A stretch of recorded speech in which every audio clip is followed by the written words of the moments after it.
However, our world is becoming less communicable face to face.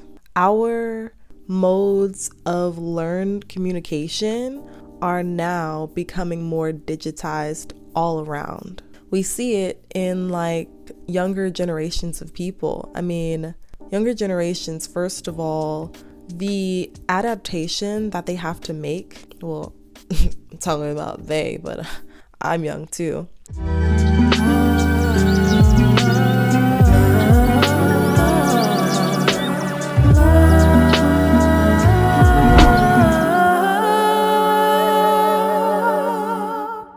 Hey y'all, welcome back to Holistic Flow. I am your girl Lolo, and in this video, I'm going to be talking about social media, and I'm going to be arguing for why you shouldn't delete your social media. Crazy, right? Because nobody's probably ever told you, yeah, deleting social media isn't a good idea. You should probably keep it for your mental health. Nobody's ever told you that. They told you the opposite.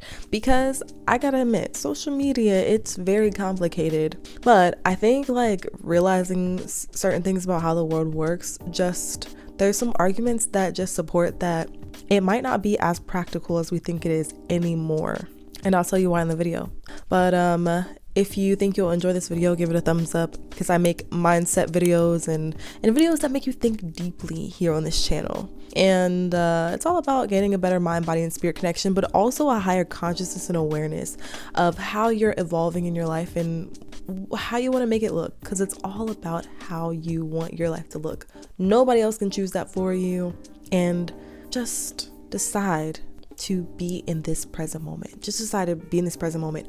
Relax your shoulders, take a breath, five beats in and 5 beats out. Make your exhales longer than your inhales. You're welcome. Let's just get right into the video. I think that as the world evolves, what's happening is we are gravitating towards things that are only going to make life easier. If it's going to make life less convenient or more difficult, then it's not going to evolve. It's going to stay stagnant, and we're eventually going to let it just die out.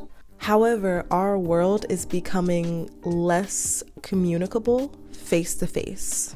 Our modes of learned communication are now becoming more digitized all around. We see it in like younger generations of people. I mean, younger generations, first of all, the adaptation that they have to make, well, I'm talking about they, but I'm young too.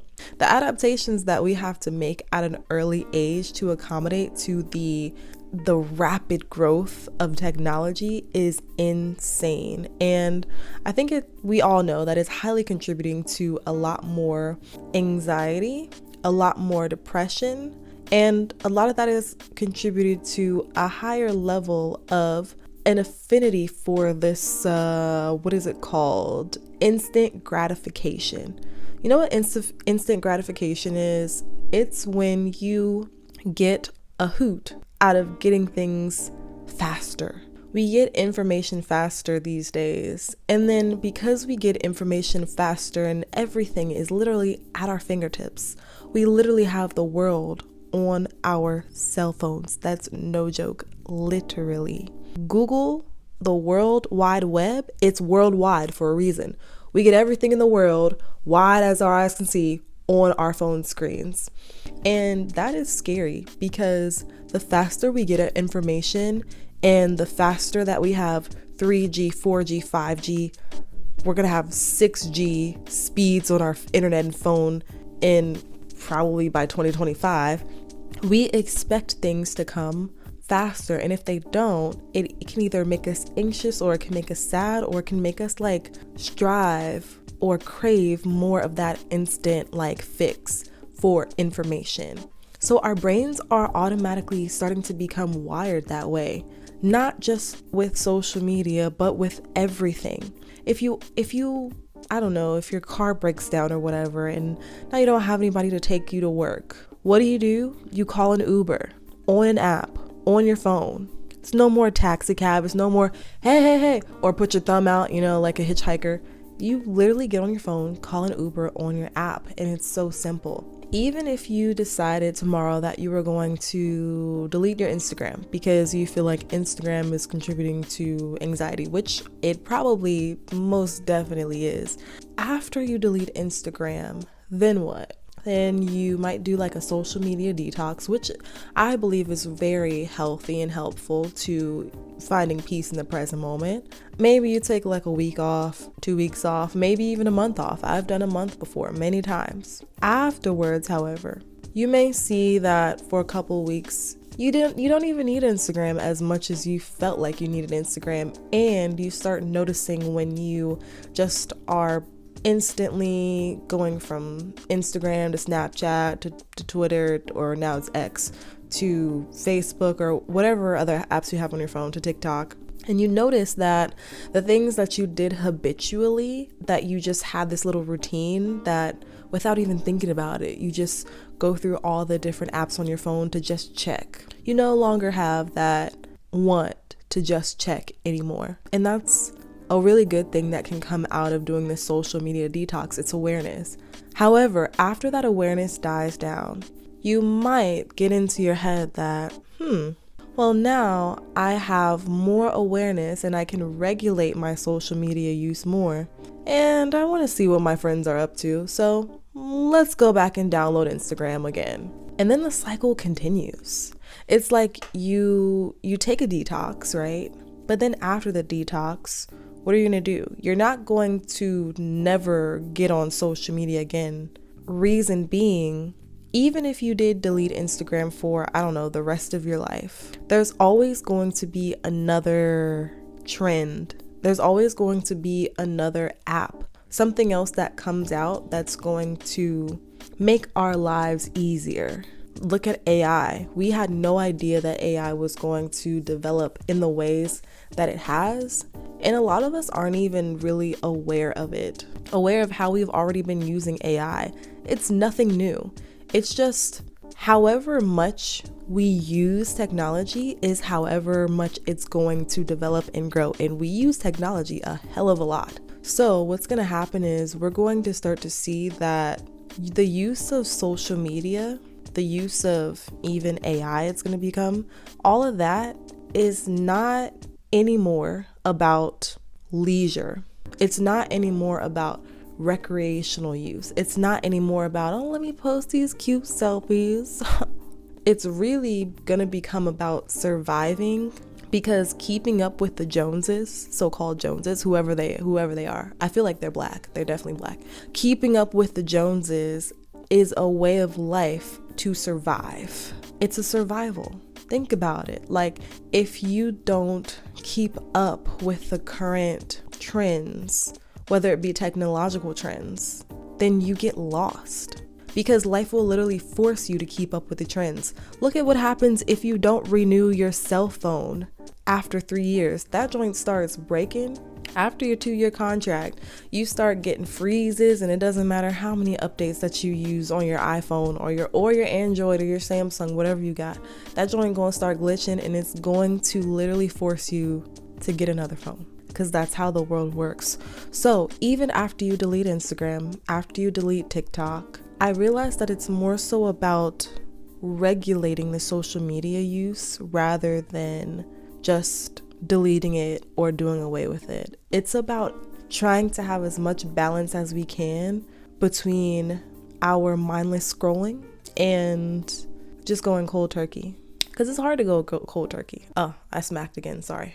It's hard to go cold turkey off of social media. Once you go cold turkey, you may realize that there's other things that you have to do in place of the loss of social media.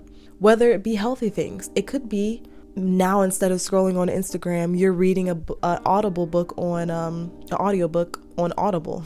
It could be that you're reading paperback books now. It could be that you're on YouTube watching TED Talks and educating yourself more than just seeing what comes up on your feed.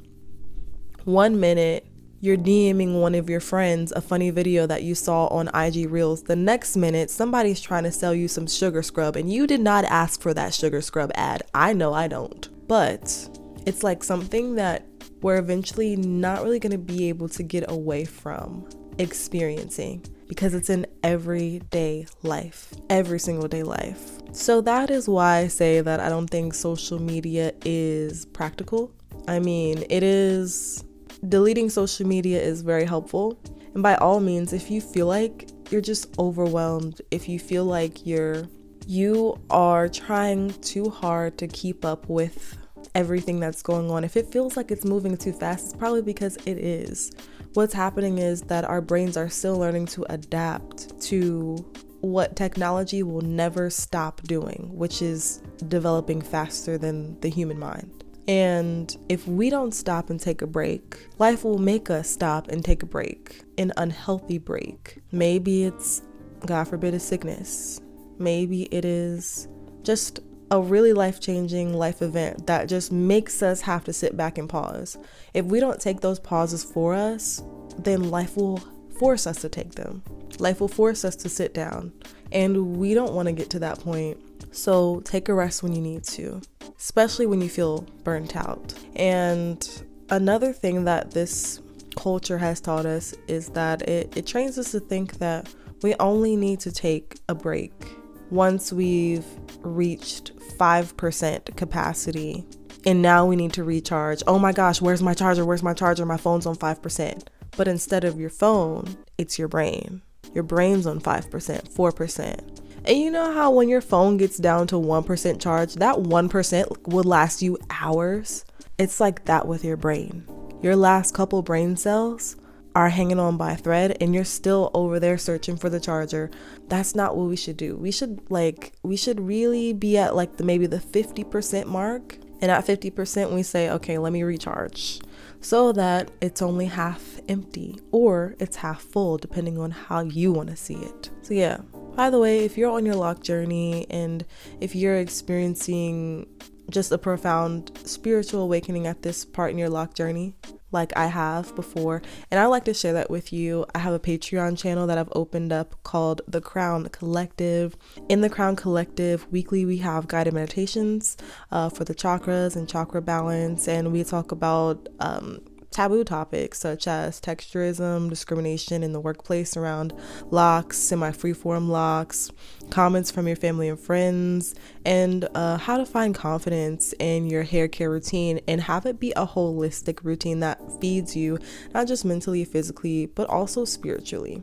Weekly or bi-weekly, actually, I post new videos, exclusive videos that are not here on YouTube, and I also bring on experts in the field, whether they're hair care professionals, holistic care professionals, to do a live stream answering you all's questions, because sometimes I ain't got all the answers.